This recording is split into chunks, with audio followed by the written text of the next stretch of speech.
Click the link in the description for your free Amsoil catalog.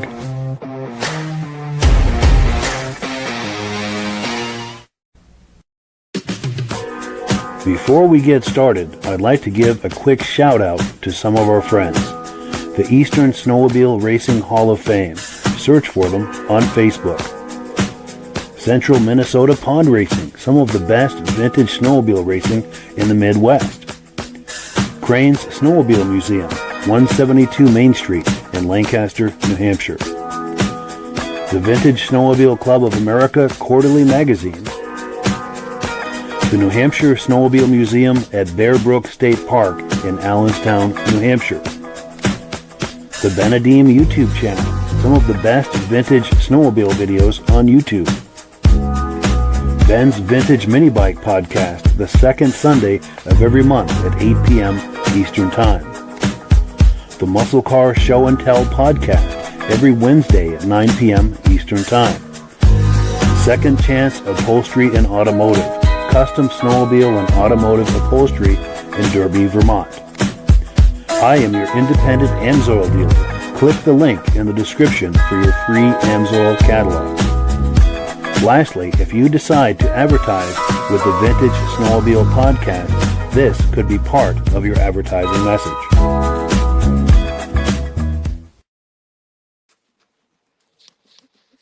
Well, good evening and welcome to the 100th episode of the Vintage Snowmobile Podcast. Now, we have an extra special episode for you tonight, and I have an incredible echo in my ear. Everything is echoing in my ears. But we're really glad you're here, and I can't think of this echo in my head. We take these headphones off. So we've got an extra episode for you tonight. Before we get into all of that, I want to make sure that everything is working properly. So if you can see my face, hear my voice, I'm going to ask you to leave me a comment. Please let me know where you're viewing from, and whether you are a regular viewer or a first-time viewer. To our first-time viewers, if you're first-time viewing the podcast tonight, I hope you have a good time with us. I hope you decide to join us here each and every Thursday night at 9 p.m. Eastern Time. Now, this podcast simulcasts to 8 different places across Facebook and YouTube. So wherever you're viewing this right now, just circle back in 1 week's time, and we'll be waiting for you with another fun-filled episode. So let's begin our 100th episode celebration. We're going to take a few comments, then we'll bring our friends on, and we will get this party started. And we do have a lot to celebrate here tonight. Our dear friend Carolyn Eastman, this is Bob Eastman's wife, is wishing us a happy 100th episode. Thank you so much for that. We really appreciate it. Our good friend Jeff Wesner in the house saying, let the fun begin, and we're looking forward to doing something with him in the very near future. He's been on here many times, as well as our good friend Eric at the Benadim YouTube channel. He was our guest last week. He's wishing us a good evening. Jeff says, great to be involved with the 100th podcast. Congratulations to Mike and crew. Our good friend Brian Van Haverbeek is here saying good evening. We're going to do an announcement from him tonight, and we're going to have him on in the very near future. He's got some really interesting things to share with us. Also, our good friend John Spranger Jr., he's been with us from the very beginning, saying good evening from Elon, Wisconsin. Pardon me. Mad Dog is here saying, this is Randy from Wisconsin. Congratulations on 100 episodes. Good evening to all. We thank you so much for that. Also, our good friend, he's been with us for a very long time, Mike Whiteside, says good evening from Hank the Wonder Lab and happy 100th. We thank you for that. Very cool. Oh, and Eric is saying it's echoey. And I think I may have fixed that, at least for the short term, because it's not echoing in my headphones right now. Hopefully that's resolved. We'll see in a minute here when we bring our friends on. I think we have a mic that's echoing. Jim Holbrook, our good friend from Thetford Center, Vermont, says, regular viewer, hears us loud and clear. Great to hear you. Great to see you, I should say. Our good friends, Stacy and Art Fosler, they've been with us from the very beginning. They're saying the echo is really bad. Let us know if it's still doing that. I think I may have fixed it, but let's keep going. Dave Lowry says, congratulations on 100 episodes from Alberta, Canada. Thank you very much for that. Our good friend Tim Bewick is here, loud and clear, Marlborough, New York. Great to see you. Stacy and Art Fosler say, sounds good. Okay, so maybe we've got this audio issue resolved. Thank you for that. Joe Zenert is here, our good friend from Wisconsin. Great to see you. Do 640 ER says, Hello, everyone from Mac's Garage in Northeast Ohio. Outstanding. Thank you for being here with us. Ivan Mayu is here, regular viewer, loud and clear, Sudbury, Ontario. Outstanding.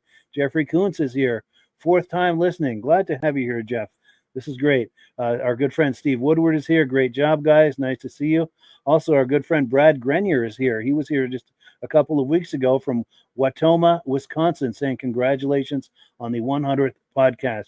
Joey Pelletier is here, giving us I think it's a clap, if I see that correct, or a hand. Oh, good. Eric says the echo is gone. Thank you for that. And Joe echoes that comment.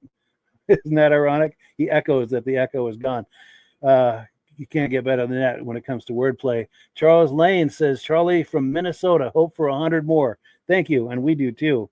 Jeff Wesner says the audio is clear now. Well, thank you, everyone, for that, for those comments. Let's bring our friends on, and let me turn some microphones on and see how this goes.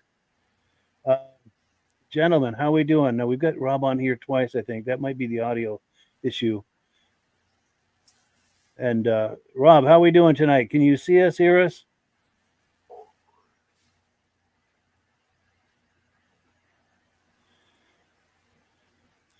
Because we had everybody on with a good connection before we went live, and then all of a sudden things started getting a little kooky. Yeah. But Midge, can you see and hear everything okay? Yeah, I can hear you fine, Mike. You're back from the Grand Canyon. Everything's good. Yes. Yeah. It was a great. Yeah. Glad you had fun out there. Yes. I was going to be Evel Knievel on a snowmobile and try to jump it, but I don't know. That might be not be the best move. No. But maybe for the 200th episode, we'll do that. So anyway, let's get this started. I know Rob's having a little trouble getting on. I know we will resolve this, but let's get right into it. Yes, and we've got a lot of cool stuff that's associated with him that we're going to be doing tonight. So we want to make sure that he comes on. And he had a wonderful surprise for us backstage, which I can't wait for everyone to see. I want to share I want to hold the what am I trying to say? I want to keep the surprise a secret so you can see it, so the viewers can see it. Right. Oh, Sandra Spranger says, this is John Spranger Jr.'s wife from Elam, Wisconsin, congratulating us on our 100th podcast. This is really nice. Thank you so much for that, Sandy. And let's see here. Let me switch screens.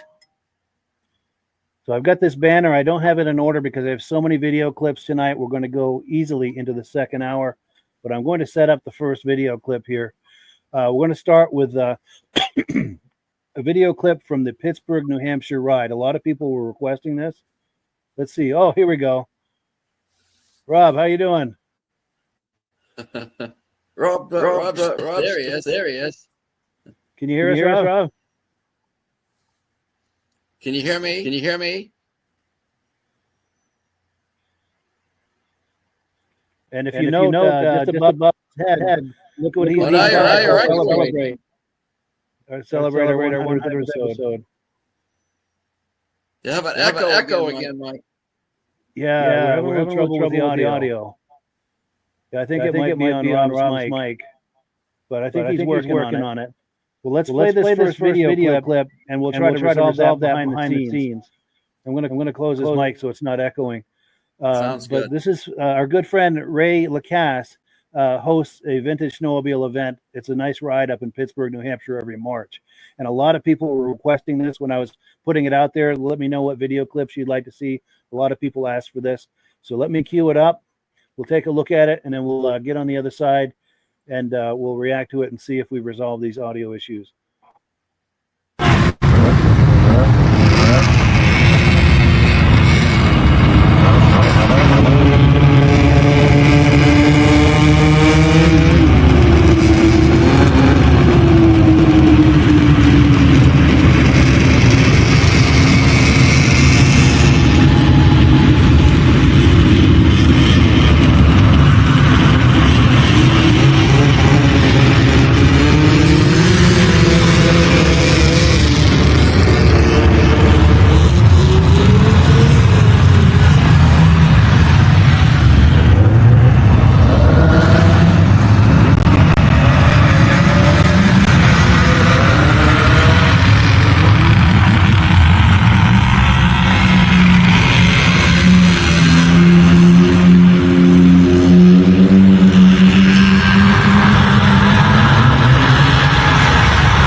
Yeah. Vintage Snowmobile. Call one up. Great way on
nice and easy. You know?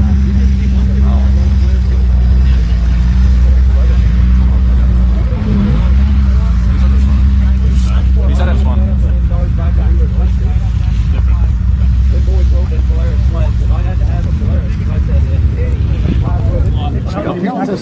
Okay, give me a thumbs up. Right. Oh, actually, hold on.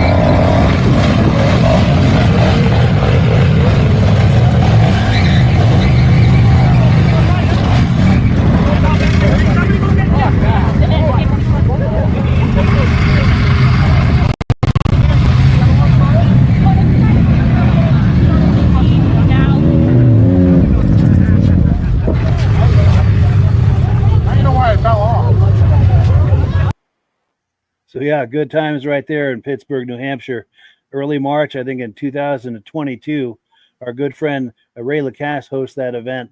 And I saw your sled there, Midge. I didn't see you in the crowd there, but I did see your sled. Yeah, I was probably over near the tent there. They were selling hot dogs and hamburgers and stuff, and I was probably over talking to Ray.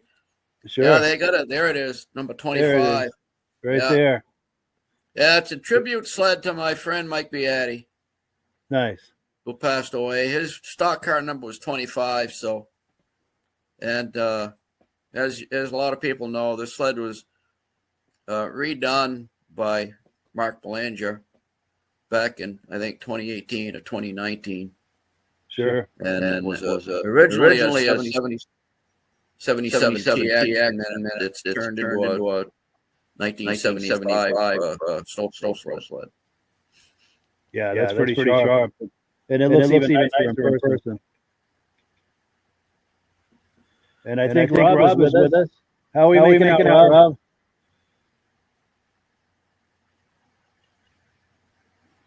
Can you hear us, Rob? Yes. No, you got it. You're back again, Mike. You got an echo again. Yeah, and I have Rob's mic. Yeah, but I want to see if we can hear him saying anything. But yeah, this is unfortunate because Rob is such a big part of this, and the next video clip is associated with him. Give us a thumbs up, Rob, if you can hear it. No. Yeah, I don't know if you can hear us. I don't think he can. I know that echo coming off his microphone. Well, let's I'm going to close the microphone for a moment just to quiet that echo. We're going to go into the next video clip, Oh, it looks like he's maybe trying to put some headphones on. That might resolve that echo. But the first time Rob was ever on this podcast is back in December of 2021. He and I were messaging back and forth, throwing ideas of collaboration and things like this, he's turned out to be a most wonderful collaborating partner and co-host. Just could not ask for a better co-host and friend. And I hope you can hear that, Rob. True. And I hope you can hear that, Rob. We're speaking well about you. But anyway, this is the first video clip he sent me. It was at the Toronto Snowmobile show. It must have been in December of 2021. He sent me a video clip that he took at that show. So let's take a look at that and see how we're doing on the other side of that, see if the audio is getting any better. Whoops, I clicked the wrong button there. Sorry about that. Let me pull this away from the screen here. I'm going too fast is what my problem is. Okay, we'll click the right button this time. We're looking at a snow cruiser, 1969, and it was actually made here in town. Who was it made by? The snowmobile was made by Outboard Marine in Peterborough, Ontario. It was their first attempt at making a sporty mole sled. It was only produced for half a year, and they're not even in the 1969 brochure. And they got them introduced to the market just before Christmas of 68 for the 69 year. And they're nicknamed Snoopy after the face of Snoopy the dog. In French Canada, they called them the Boot.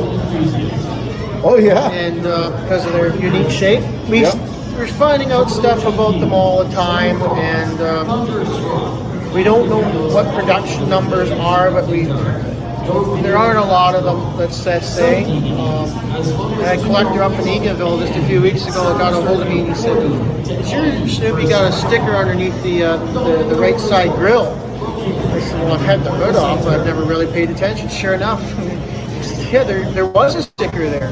So I'm going to send you a photograph.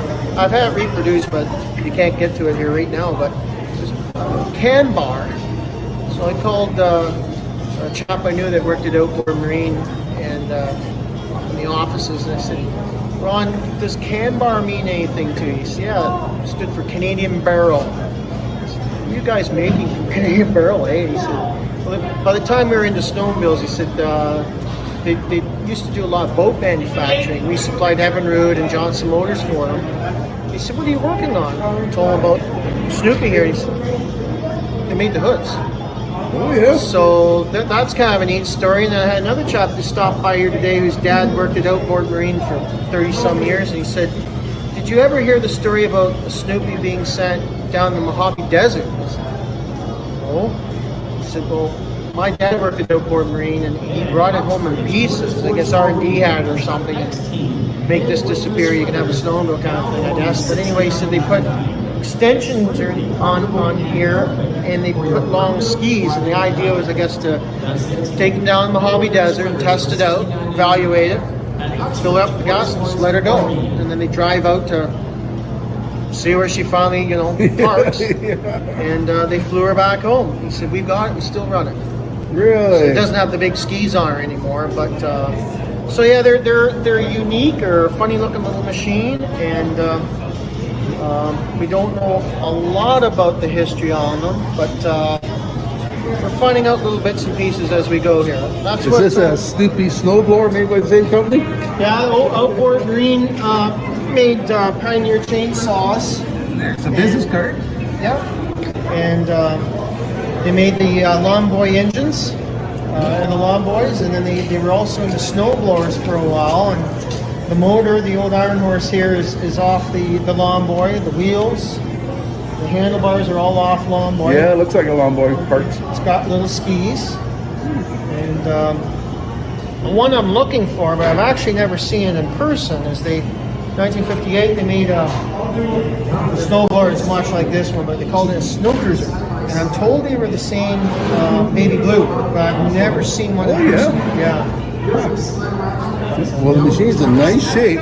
But the unique thing about these machines is that in the States, they finally listened to the production workers, and they did produce an Evinrude Bobcat, a Johnson Challenger, and even Sears did a contract out for the Hillary, and they're all sporty models based on the JLO. Oh yeah. And the story I've been told is that the fellas here in town, R&D, were forever trying to get them to do a sporty model sled. Bean counters just wouldn't listen to them. So when they got wind this was coming down the line in the States, they made their own chassis. Everything was all done in-house here at Peterborough.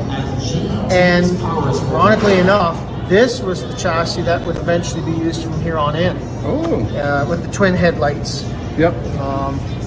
So yeah, we have to be kind of proud about that, because it was our own people here in Ontario that put that together. And some chops actually did race them a little bit back in '69 too. Yeah. In the stock race forms, but I can remember seeing a commercial for them. Yep. Bobbing across the snowfield. Yep. Well, thank you very much. Thank you for your time. Yeah, so props to our good friend Rob Hilditch, who supplied that footage to us. That was from our first communication, I think 4 years ago. And Rob, can you hear us right now? How are we doing with our connection? Yeah, we're still struggling for a connection with Rob. That's really unfortunate, but he may not be able to hear all the nice things saying about him until the replay when he watches it back. Either later tonight or in the morning, but I want to be sure he hears all the nice things we're saying about him, because as I said, you could not ask for a better co-host or a better friend. He brings a lot to this podcast, Mike. And we really appreciate that. And hopefully he can hear that, or at least will at some point. And the same has to be said about Midge as well. Could not ask for a better friend or a better co-host, and you bring an awful lot to this as well. So we really appreciate that. We met back in what, 2018, I think, Mike. Yes, I think so. At the induction, Yes, and we've had a long and wonderful friendship, and we've collaborated together, both with the Eastern Snowmobile Racing Hall of Fame and a lot of history videos and things, and here on the podcast. And incidentally, Midge is the founder of the Eastern Snowmobile Racing Hall of Fame, and we're going to be looking at that a little later tonight as well. But let me see where my clips are here. Okay, so we're still struggling, I think, with Rob, which is really unfortunate. Hopefully we can get him in here at some point and get a good connection from him. I know he's working on it. He knows how to do it. So we'll let him continue to work on that. We're going to go now to the next clip. Before we do, Midge, did you have reactions to that Snow Cruiser video? Yeah, that's a cool looking little sled right there. Yes. Yeah, Snow Cruiser. Yeah, I've heard of him actually. And the snow thrower, I think it was Toro that came out with the first working snow thrower. And I think they paid some teenager had taken his father's real type lawnmower and put paddles on it and turned it into a snow thrower. And somebody at Toro happened to see that. So they offered to buy the rights to that snow thrower from this teenager for $8,000, I think it was. I think I read this somewhere. The teenager sold it for $8,000, the rights to the snow thrower, and Toro was the first ones to come out with it. That's amazing. But it all started with the kid was supposed to, shovel out his father's driveway or something like that, and he modified a real type mower. A little bit lazy, and so he thought, if I take this old lawnmower, this old real type push mower was power mower, and if I put some paddles on the reels, maybe I can throw some snow. And he did, and it worked. That's amazing. He might have even improvised a little chute for it too to make it go in certain directions. Yeah, whatever he did, and it was unbelievable. Toro took it up, and the rest is history now. I mean, they're phenomenal pieces of equipment. It's crazy how good they are. Yeah, they knew when they saw that something was going on there. Yeah. Well, cool. So my next video clip I'm going to play is my favorite video clip of all the videos and interviews I've done at shows and this and that. This is my favorite clip, and the reason for that is the whole interview just kind of took on a life of its own. There was 3 generations of the Severy family there, and we got to talking and interviewing them about the sled, and the whole thing took on a life of its own. They had started telling stories and hamming it up and joking around, and it just took on a life of its own. And as a videographer, you know that you're experiencing magic when that's happening. You know, you're capturing something, you know. So without saying any more about it, there's not really any more I can say than to play it and experience it. And you'll probably enjoy it just as much as I do. Let's take a look. This is the Washington, Vermont Vintage Snowmobile Show, by the way. So my name is Jack, and this is my father's sled. He bought it brand new in '78 and paid $1,500 for it. It was the greatest, latest at the time. We used it. We're still using it today. So it was a real trendsetter, kind of, because we had all old junk before that, Sure. 60s and stuff, and of course it really it just kept everything going to today. It's been a good sled. Still runs great. Grandkids got it. All right, so the whole several generations are enjoying the sled. Yes. Beautiful. Oh, good. He shut his sled off. Good. We'll get this angle from it. We'll get the whole family photo here. Nice. Now, do you guys want to like gather behind him so we get the whole family? Whole crew behind the one. Yeah. One sled that started my Definitely. collection. Nice. So I've got a nice close-up, and then I want to get it back up so I can get the three sleds, get the whole family experience with the three sleds. There we go. And that's rolling his video, but I'll make some stills out of that and send them to you. Perfect. That sounds great. Yeah, I really appreciate it. Anyone else want to make some comments, or? Yeah. Arctic Cat's the way to go. If you own any other snowmobile, you need to shift gears and take up paintball or something. Yeah, horseback riding. Horseback riding, yeah. No, that right there, that 79 Panther. Yeah. I picked that up from my coworker who ran it for years. It was sitting on a trailer that I got with it, that the floor was so rotten that I fell through it, and the motor was just about seized. I was lucky enough to put marble mystery oil, roll it over, and put fuel in it, fired up. I have not touched the carburetor or anything. I put new fuel lines in it, brand new gas, and it runs great.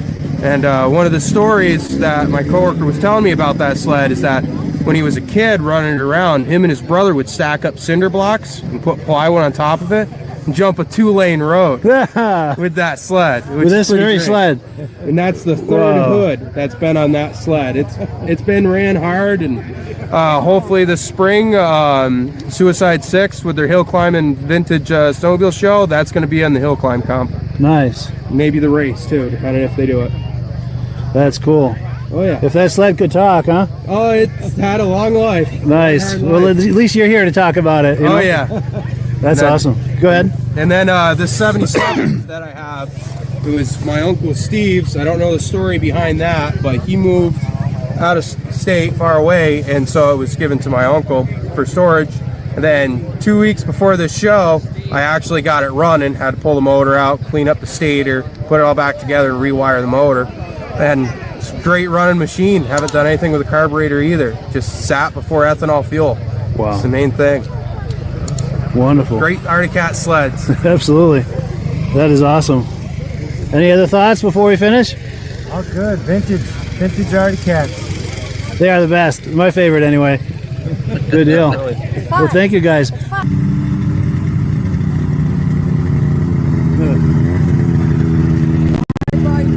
Right. Have so much fun with the old. It's true. Relive the past. It's a time capsule. Yeah, that's sweet.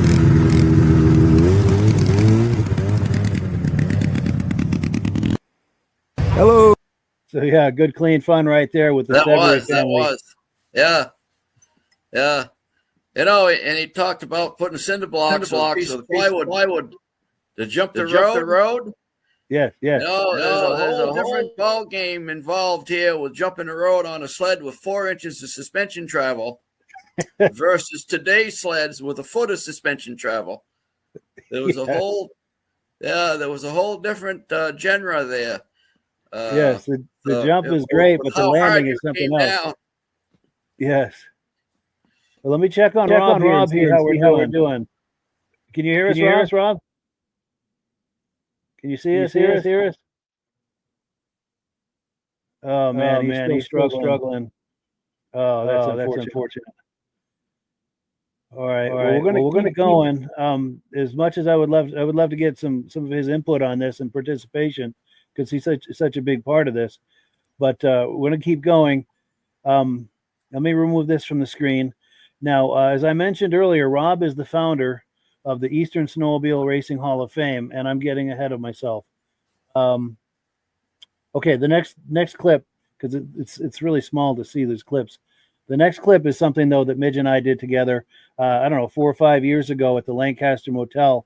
We got a few people together and did some interviews and we looked at images and tried to capture some history of the early days of snowmobiling. And here's a video clip we did. We got an interview with our mutual friend, Paul Crane. So let me roll this interview here with Paul Crane, and we'll take a look. Before we do, Midge, do you want to set this up as far as the context of Paul Crane and the snowmobile space? Yeah. Of course, Paul was the first American to ride the Skidoo snowmobile, and when he was a salesman at Timberland Machines. So I think this is the interview was talking about that, maybe. Yes. I think Shane was there too, right? Shane Beatty was in there. It was that day, yes. No, Tommy McLaughlin. So let's take a look at this. And he was involved with importing the first Ski-Doos into the U.S., and he set up a lot of the first Ski-Doo dealers in the U.S. Right. Let's take a look. Our good friend Paul Crane. My name is Midge Rosebrook, and we've been talking here about the early days of snowmobile racing and how Lancaster tied into the whole thing. It was the first town in the United States to receive the Bombardier Skidoo in 1959. And this next gentleman is the first American in the United States to ride one. And there he is, Mr. Paul Crane, my friend. Yeah, my name is Paul Crane. I have the Crane Snowmobile Museum, and we have the Hall of Fame, Midge and I, together down at my museum. I worked for Timberland Machines back in 1958 as the first employee, and I was selling logging equipment, which were Bombardier stuff, for Bob Bottoms. And all of a sudden, Bob came out one day as the only employee at the time. Came out one day and he says, "We got to go to Valcourt with me. We got to look at something they want us to sell, maybe." So we went up to Valcourt in 1958, and it was in the summer or fall. And Armand Bombardier was standing on one side of me. I was sitting on the sled, and Bob Bottoms, my boss, was there, and had the wooden skis. It was a plywood front end, and it had a high back. And we rode. Of course, everything back then was gravel. Now everything's asphalt. I didn't even recognize the place when I first went back up. But I rode it down to I guess it's called the machine shop, which was down by the river. It was all gravel. What they did is we run on the track, but they put a rod through the skis and had 2 wagon wheels on it, and I drove it down to the shop. And then back in December, somewhere around the 5th or the 6th, we brought in the first serial number, 1960. Serial number 22. 22, yeah. And that was the first one in the United States. And of course, Timberland Machines had places in other spots, especially in Ontario and everything. And they had serial number 17, 16, and 14, I believe, up in Canada, about the same time. And what happened was, all of a sudden, we got it down here, and I had it, which I have pictures of it out east of Lancaster, where I live now, on snow, and that was the first time anybody was riding. And then we rode a pile beside the museum, you might as well say in the fields, with the wooden skis on it. And it was quite a thing, because people would stop up in front of the Catholic Church and, what the devil's that? These guys out on the thing.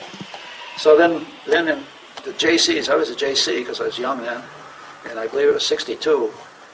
We had one of the first races, which was in 1962, which we were JCs. Bobby Clark was one of the guys with me, and so was Larry Connery, and Mike, maybe? No. And it was, I can't think who the devil it was. There's 2 or 3 others. Claude Reed. Claude came in later. But we had a race there for kids mainly. Yeah. And that was the start of the race. And then, of course, in 63, we had the International Grand Prix. And then in 64, we had the true Kilkenny Cup Grand Prix. And, it's quite a history of things on that. But And Paul and Bob Bottoms picked the cup up, right? Didn't we? Right, yeah. We went down to Laconia and picked the Kilkenny Cup up, which is now at the clubhouse of the Lancaster Snowdrifters. Okay. Yeah. Timberland Machines purchased it for the club. Yeah, Bob Bottoms came up with the money on it. Yeah. And it was quite a discussion about it. So Bob and I can't remember who other people were with me, but we decided, I said a cup, big cup, and they finally did it with the names of the winners underneath it. And it really turned out to be, I think, one of the best racing trophies in the United States and highly Canada. sought after. And Canada, really. Nice, yeah. And then, of course, after all the races, we'd have the motel here, Lancaster Motel. They'd all come back here, and they'd give the trophies out, and of course, have some beer and whiskey because there was a bar here. Nice. And Everybody would party and have a good time. I don't remember if they had hors d'oeuvres or not. I know they had good booze. Yes. But that's what really happened down here. And then, of course, in '64, there was a bunch of us that started the first snowmobile club, which is the Lancaster Snowdrifters in '64. Yeah. Do I understand that's the first snowmobile club in America? It is the first snowmobile club. That's impressive. Yeah. Just like the race. We're the first race, the Kilkenny Cup. We beat Eagle River by a week, I think it was. Wow. By a week, yeah. By a week, wow. They jumped ahead a little bit, though, since then. Yeah. So yeah, some nice memories there with our good friend Paul Crane. Rob, can you see us, hear us? Oh no, so he's still struggling with the signal. Oh, that's no sound. Oh man, that's maddening. Yeah, that's too bad. Yeah, because I really wanted him to be a part of this because he's such a big part of this. But so reflections, Midge, on what we've been looking at here with Paul. Anything to add to this? Yeah, think about the history in that place where we were seated for the interview. When the motel was the headquarters of the Grand Prix, and then here's the guy that drove the original first Skidoo to come into the United States is sitting in the lobby of the headquarters of the Grand Prix. Yes. You know, it just boggles your mind sometimes, you know, of what we're involved with this deal, you know. It's true. It's absolutely legendary. The history. Yeah. And of course, we're going to be talking a whole lot more about that coming up, about the Eastern Snowmobile Racing Hall of Fame. And of course, Crane Snowmobile Museum, where he hosts the Crane Snowmobile Show, the first Saturday of every February. Just so many things he has a hand in and has through the years. But let's continue. The next item is, I was very fortunate that some of our good friends and viewers who've been watching this all along have made some nice video clips for us. So we've got one here from our good friend and regular viewer, Mike Whiteside. He made a little video to say hello to us and to wish us well on our 100th episode. So let's take a look at that. Hey, Mike, Rob, and Midge. Congratulations on the 100th episode. That's incredible. Absolutely incredible. Hank the Wonder Lab and I will be watching, and we'll be right there just as happy as the first episode that we ever seen. Thanks for everything you guys do. Love the podcast, love the show, love you guys. You're awesome. Have a great day. Carry on. Outstanding. Thank you for that. Yeah, that's cool. Yeah, what a wonderful message from our good friend Mike Whiteside, and we love you too, Mike. Yeah. He's a regular viewer and a wonderful friend, and really appreciate his. Oh, here we go. Rob can see us and hear us, I think. Oh, good. I had to switch over. There we go. Oh, good. So we can hear you now, Rob, too. Yes. Yeah. Excellent. And I don't know if you caught this, Rob, but this is our good friend and regular viewer, Mike Whiteside, wishing us a happy 100th episode. So we want to thank him so much for that. And we've been making some really nice comments about you, Rob. I think you'll have to watch that a little later when you play this back, but because we want to make sure you catch everything. But even though we were struggling for connection, you were still part of this, even though absolutely. we were struggling for connection. But anything to add, Rob? What do we have? What's that? Oh, the sign doesn't look right. It's turned. Oh, let me put you full screen. Yeah, there we go. Yeah. Yeah, it's turned on me. Yeah, one of those zeros is turned, but yeah, that's the 100. You get some balloons to help us celebrate. That's wonderful. We appreciate that, Rob. That's excellent. But I like that Snoopy article. Yes, and thank you for that. Thank you for that. That was your first appearance on this podcast. Yeah, and now there was a video clip that you made, an interview you made. We didn't see your face at that point, but we've also, coming up a little later in the podcast, we've got your first appearance where we see your face on the podcast. So that's coming up a little later too. But let's see. Next we have Midge is going to like this. I think everyone's going to like this. Met a nice young man named Nathan at the Washington, Vermont Vintage Snowmobile Show a few years ago, and he had a cool trick he wanted to show me. So rather than try to explain it, let the video do the talking. Cue it up, and here it comes. You're going to like this, Midge. It's a Polaris. So my name's Nathan. This is a 78 Polaris TX. My grandfather was actually a Polaris dealer and a bunch of other oddball brands in the 60s and early 70s in Hardwick, Vermont. And this is my father's sled, and he, of course, was all around those sleds growing up at the dealership. And grandfather got out of it around 75, and this was kind of the sled, the big boy sled that he never got to be around, never got to test. So when we found one a couple years ago, he had to go have it, and I actually got the finder's fee for it. So nice. That was good. So, yeah. Excellent. And your dad was mentioned, and you can start this by turning the clutch. I have before. I can try. Sure, yeah, I'd love to see that. This is your dad here, right? Yes.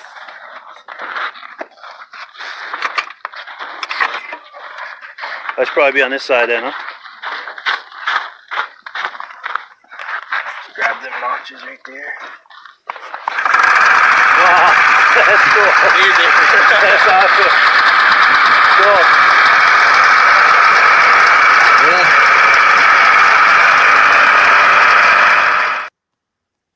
Yeah. What do you guys think of that? We used to do that. Do you remember Jerry Putri? Yes. Yeah, he sold Polaris. Yes, the he was at the Lancaster Fair one year, and he had a little Colt with a hood off, and people coming along, and because this is when twin cylinders were first coming around, and Polaris is twin, and they says, "Well, how good do those things start?" And he'd take his foot, he'd kick the clutch with his foot and start the engine. Yeah. Oh yeah, it's amazing how easy they start. That's amazing. He was a great guy. Yeah. Since you brought his name up, I've got a good story about him. He and my dad were good friends, and this must have been 79 or 80 when the Polaris switched to blue, and the Centurion came out, that 500cc. Yeah. What a sled that was. Well, anyway, he showed up at the house. Yeah. He showed up at our house with that one day. Because he was a dealer and he had just, taken it out of the crate and assembled it, and he showed up at the house, and what a beautiful sled that was. And sled. It looked fast sitting still, and of course I wanted to ride that in the worst imaginable way, and he knew better than to let me. So, was it Centurion 3-cylinder? Yes. Yeah, they were an awesome sled. Yeah, and that was a big deal when that came out. But and that was a treat to see that thing brand new right out of the crate show up at our house. Yeah, yeah. But, what a great guy. The name Centurion means 100. And so the reason why they named it Centurion is because the sled was good for 100 miles an hour. Wow, yeah, there you go. Yeah, that was the selling point. Nice. Yeah. So, and another story about him that's not associated with snowmobile, so I'll be really quick. We were all in Florida one time the same winter in the same area, and he gave me a ride to the airport to go home from West Palm Beach to come back to Vermont. He gave me a ride to the airport. Nice very nice. Yeah, super nice guy. Yeah. But I digress. But anyway, that just had to be said because he was a wonderful guy. And he sold Polarises and Arctic Cats out of his Putri's Hardware in Beecher Falls, Vermont. Putri's Hardware, yeah. Sold appliances and yes, just about everything. Refrigerators and just about anything you can get there. Yeah. But so yeah, good stuff. I'm popping some comments on the screen, and we've got so much more to go. We're just getting started. We're going to get into the second hour very easily. And Rob, any comments, reactions? How are we doing on audio for you? Can you hear me? Oh yes, perfectly now. Oh yeah. Okay, I can only hear half of yours, but I like it so far. Oh, good, good. Anything to add or anything you wanted to say since we can hear you good now? No, keeps cutting out. Whenever Mitch talks, I can't hear nothing. Oh, no. The gremlins are among us tonight, unfortunately. Yeah. Yeah, that's unfortunate. Yeah, I think it's Northern Lights are pretty strong lately. So that's possible. Yeah. But we will continue. As I mentioned earlier, Midge, our friend here in the middle, is the founder of the Eastern Snowmobile Racing Hall of Fame. And every September, they do an annual induction ceremony for some legends of Eastern Snowmobile racing. Now, in 2020, our good friend, I'm having a senior moment. Paul Lamontagne. Sorry about that. Our good friend Paul Lamontagne was inducted. His induction, the video clip of his induction clip is excellent, but I also caught him for an interview afterward at the Lancaster Motel. They were having an after party there, and he shared some incredible stories with me. And this is only part of what he shared with me. But let me cue this up here, and we're going to hear some wonderful stories from our good friend Paul Lamontagne, and he had just been inducted into the Eastern Snowmobile Racing Hall of Fame earlier that day. So let's meet Paul. Happy and proud to be a member of the inductees of this Eastern Hall of Fame. I'm telling you right now, and all the guys that were there today, I looked up to them. They were there before me, and I watched them go, and I watched them win. And I told Bruce Dunham today, my first race, I was 15 years old, and I went to a race in New Hampshire with an old Polaris, and I went out there, and I looked at all these tractor-trailer trucks and equipment, and it just gave me the bug. And I was fortunate enough. I had an old Polaris, 372 Hilo. It had a flip seat for the belts and the tools. And I got it. The first race was a cross country, and I actually won it. I actually won it against the Timberland crew and everything. Nice. But it wasn't a fast machine, but it had cleats, and it was a lot of snowstorm. Yeah. So I had the advantage. So while the skidoos were spinning through the woods and everything, my big long track was digging and going. I'm just going, flying around and having a great time. But the funniest part was, the oval was next. About 3 hours later, I got in the oval with the same guys, and first thing you know, they're gone. They almost lapped me. In 5 laps, they almost lapped me. That's how slow the Polaris was. Wow. So I said, gee, I got to get another sled. I better get a skidoo or something here. Yeah. So then at the end of the day, they had jumping. So this was my father's trail sled. So anyway, I get up there and I said, I'm going to get into the jumping. Might as well. Don't look that bad. Don't look that high. So I get into the jumper. He's jumping. I get up there with that thing and just hit it up in the air. And when I come down, all the springs and the bogey wheels broke. the backrest where my mother used to sit on the back, that broke off. But the only thing that was holding it was the wire from the snowmobile. Oh, God. And then back then, those Polarises has the cleats to pull the hood out. Yeah. The cowl flew off, everything. And you know what I got for it? I won a little trophy, right? So on my way home, I got a flat with the trail. My father don't even know now. I took this machine to a race. It was my first race ever. I broke, spindle broke, lost a bearing. Now I called my father. I go into this guy's house with no cell phones. Hey, Dad, I'm in New Hampshire with him. He drives up. He says, what are you doing? He says, I went to a race today. He says, you did? So he says, how'd you do? I said, well, I got 2 little trophies. I got one for the cross country, and I got one for the jumping. He looks at his machine. The backrest is missing. Where you keep the tools and all the tools are gone. I lost all the tools. And then he looks, the cowling snaps are all broken. And then he looks underneath. Every spring was broken back then. It was all bogey wheels. He says, and now I got to take this home. He says, yeah, Dad, we got to load it, put it in a truck, and then we'll throw the trailer. It was unbelievable. That was my first race ever. And Bruce Dunham that day won every race. Wow. Every race. And the Timberland crew were all there. And that's when I got the bug. That was it. You were hooked after that, huh? And the following week after that, I went to see a guy that rented snowmobiles that had a 370 offset skidoo, offset skidoo. And I told him what happened. He says, Paul, he says, I'll sell you my sled. It was a mod sled. He says, I'll sell it to you. I said, how much? He says, $800. I go, $800. All right. So I bought that. And then I went on to Berlin, New Hampshire, and won my first race with that sled. Wow. And a guy saw me. This is a great story. A guy saw me win with that sled. He came up to me and says, his name is Bob Gowan. Never knew him. Never saw him before. He come over with his wife. He says, are you racing Lancaster next week? The big race international? I says, yes, I'm going to go with this machine. He says, would you like to drive my 340 mod skidoo for me? I says, sure. So we met. I never saw the machine. I got up to Lancaster right here. Actually, I stayed in this motel right here. And I took his sled. They had a cross country. So I went to cross country with my sled. But listen to this. He brings the sled to me. He says, go ahead. We get in the race. I win the oval against all the best riders around. And the worst part is I was all full of mud.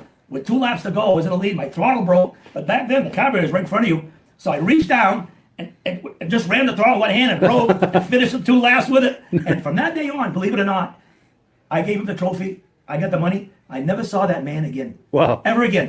And it was unbelievable. And they tore me down to make sure it was illegal. Yeah. And so that's how I got started racing. Wow. And then 2 weeks later, the guy saw me in Berlin and then saw me in Lancaster. And that's when the Rupp guys approached me to race for them for Rupp. And it was a full boat. Never rented a room, bought a chewing gum, food, everything. I was taken care of for 10 straight years from Rupp. And then I also raced for Chaparral. I was also raced for Bottle Oil, and back then I had a Polaris 650, a 340 cat, and a 400 stock. I had 3 brands, all with their lettering and everything. And then we did that, and then after that, I got back. Rupp wanted me to stay, just do Rupps, not cat and Polaris. So then I went into all the mod stuff. We made everything modifieds, and that's just how it went, and it just went on. And later on in the years, Mercury called me up, Lyle Forsgren from Rupp, the Rupp factory, because he saw me race at Eagle River out there and got 2 seconds at Eagle River with his the 340 mod Rupps.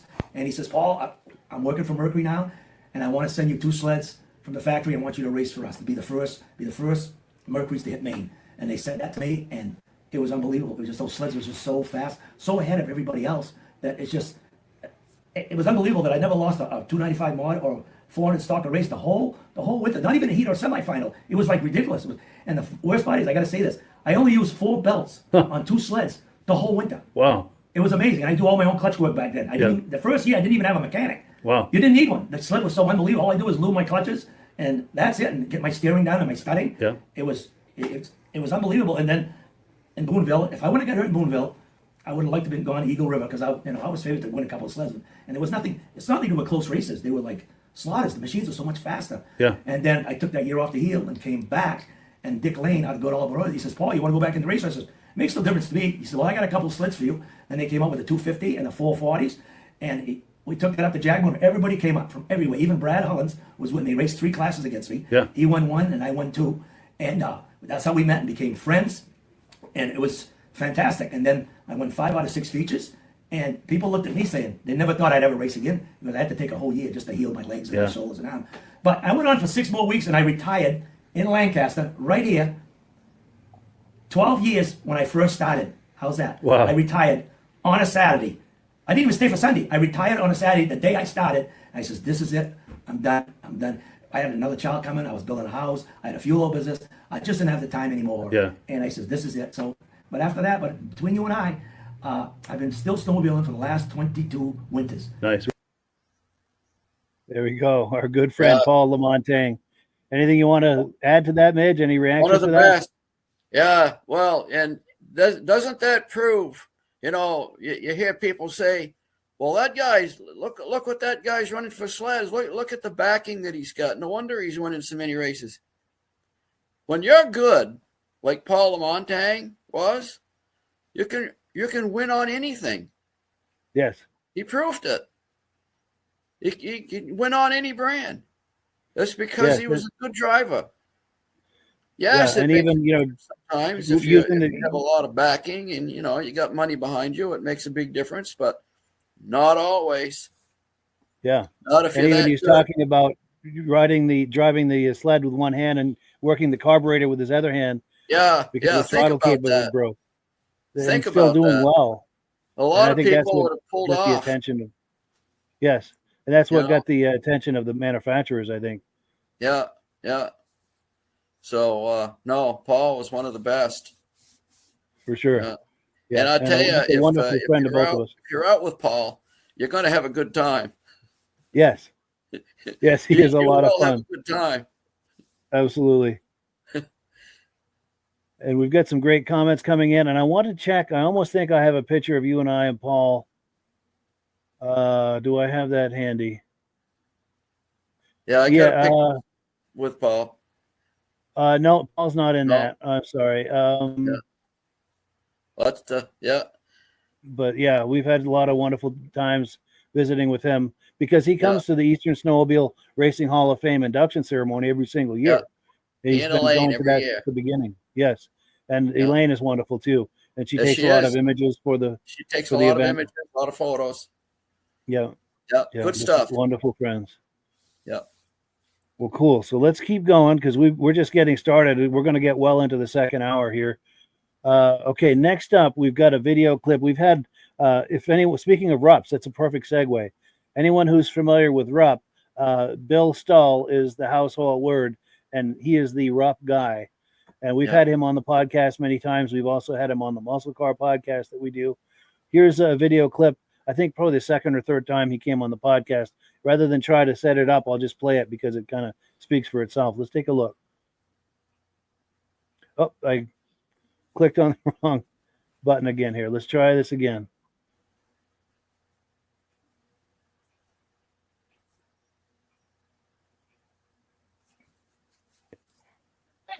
Very good. Wonderful, wonderful. And I apologize. I did not catch your name, Mrs. Stahl. Becky, the voice of Vintage. Excellent. Becky, the voice of Vintage. Please tell us about that real quick, if you could. Can you give us a quick update or tell us about what that means, the voice of Vintage? And if you could, please give us an update on how things are going with the racing at Eagle River. Well, I started back in 2014 doing the races there, and I just went from there. I've been there every year since, I believe, except one. I did announce all last weekend.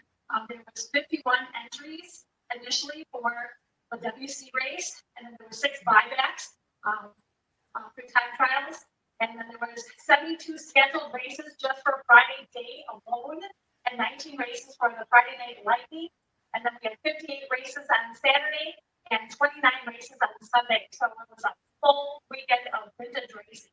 Wow, that is amazing. So well attended both with racers and spectators, it sounds like. Yes. Wonderful, wonderful. Now, our house racing team, the Bridge Street Garage racing team, is there with Lucas Nast and Spencer Beatty. I've not been in touch with them the last few days. How are they doing? Have you seen anything of them or how they're doing on the track? Lucas last weekend was very fast. Got some incredible racing action on the track. So, and I'm not, and it was Spencer Steves. I'm sorry? Spencer Beatty. That name I'm not familiar with. Okay, well, that's all right. Yeah, Cool. Hope your audio is breaking up a little bit. I'm sorry. Can you repeat that? I said Lucas was pitted right next to us in pits. Oh, no kidding. Yeah. Nice. Well, cool deal. Now, I'm not familiar with how all of this works, but would Spencer Beatty, his teammate, have been in there with him, or would he have been in a different area, or how does that all work? But if I'm thinking who that was, yes, he was in there.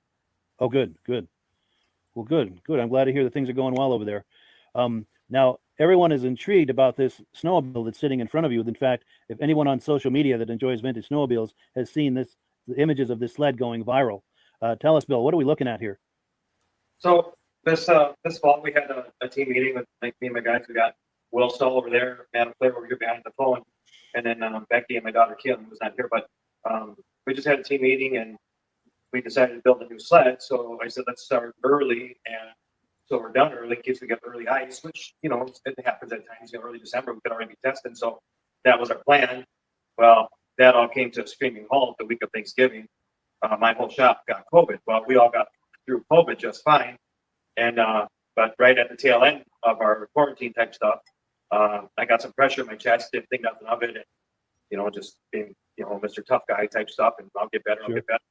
And unfortunately, it overcome me, and I ended up with stage 2 COVID pneumonia, and it damn near killed me. But you know, Becky was running everywhere to get, you know, prescriptions filled, and a private doctor, and a couple trips to the emergency room, and, you know, one time actually kind of just looking at the ceiling and saying, "God, take me, I'm done."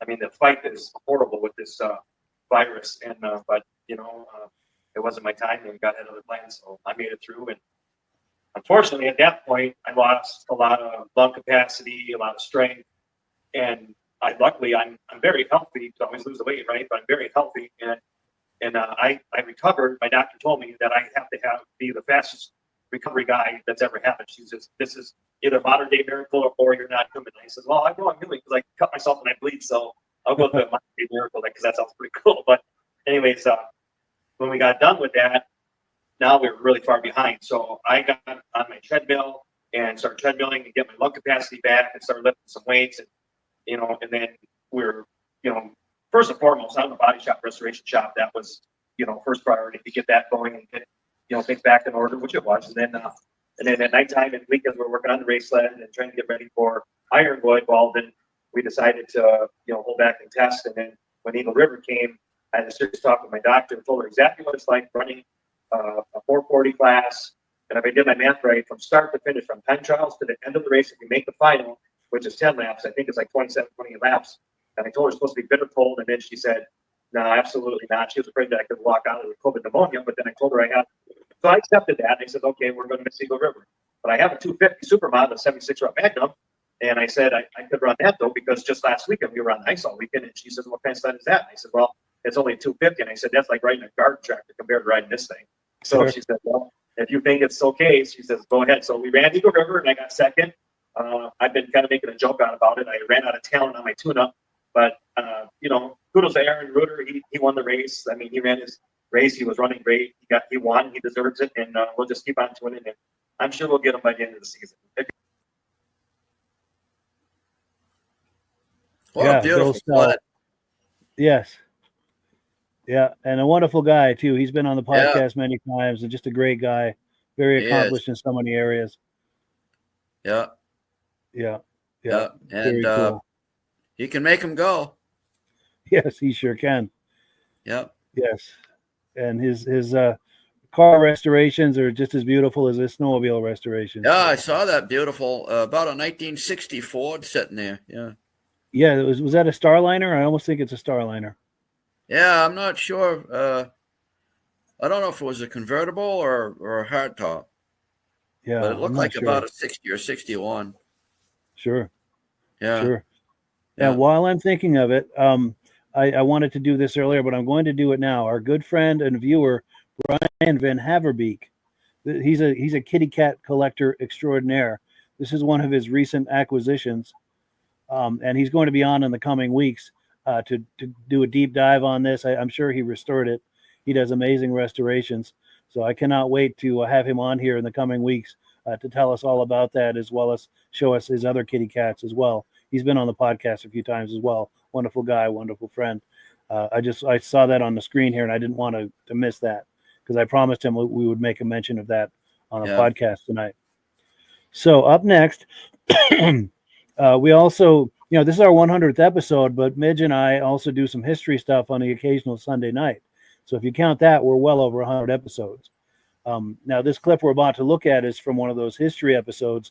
By the way, when I was putting it out there, hey, let me know what you'd like to see in the way of favorite clips of the last 5 years of this podcast. Probably more than half of the requests were wanting to see history. And boy, have we got some history for you. We're all familiar with Bob Eastman, our hero. Last winter, we were able to catch his couple of his grandchildren for an interview. So we're going to play a clip of that. That was a wonderful interview. And we've also got trying to work something out with his wife, Carolyn, later in this season to catch her for an interview to hear the stories from her, because I cannot wait to hear some of her stories too. So let's take a look here. This is Bob Eastman's grandchildren.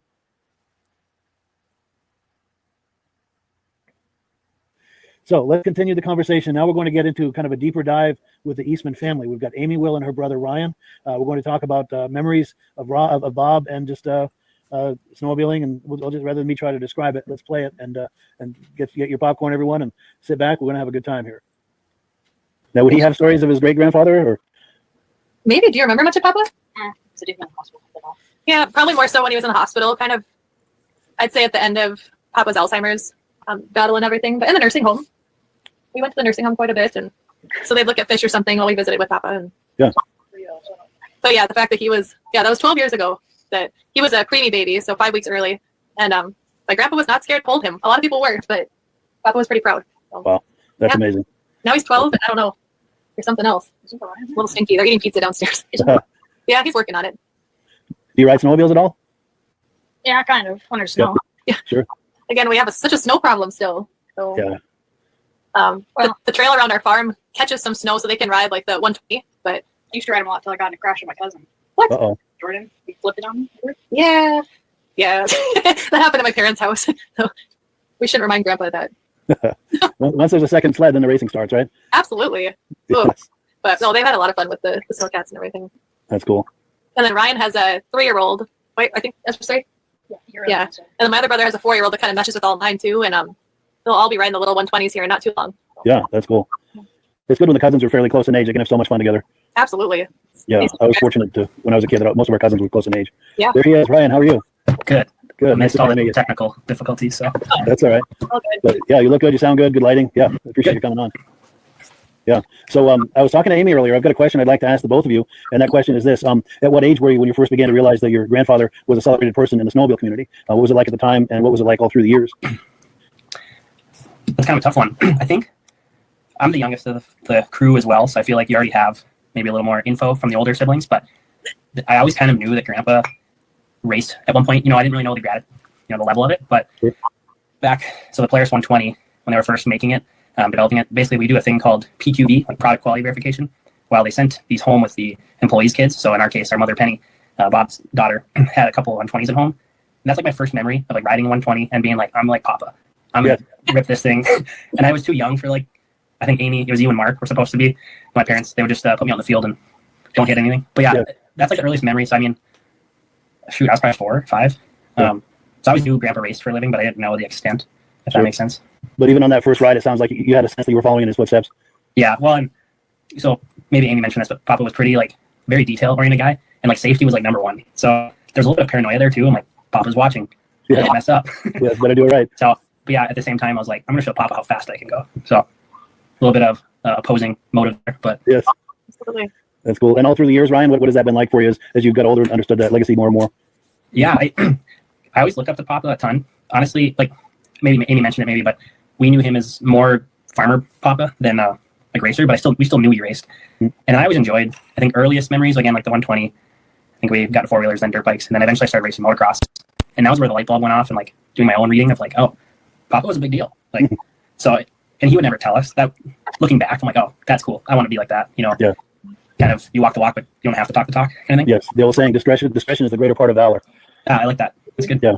But yeah. Cool.